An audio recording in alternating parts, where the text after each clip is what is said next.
budeme potrebovať 200 ml smotany na šľahanie, 200 g várovej čokolády, jedno mascarpone, 3-4 lyžice práškového cukru a 1 čajová lyžica kaká.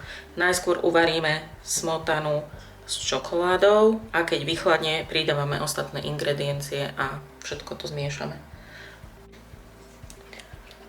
Keď je krém uvarený, rozpustená čokoláda, nemusí to prejsť veľmi várom, stačí, aby sa tá čokoláda rozpustila. Necháme ho úplne vychladnúť a keď úplne vychladne, miešame do ňoho ostatné ingrediencie. Keď krém vychladne, všetky suroviny dáme spolu do mixéra.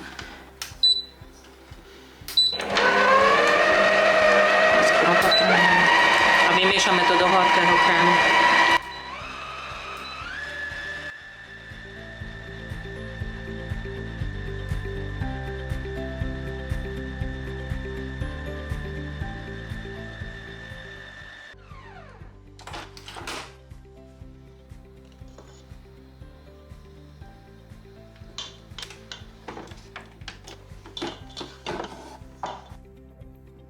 Po vymiešaní nám vznikne krásny, krémový, hladký čokoládový krém.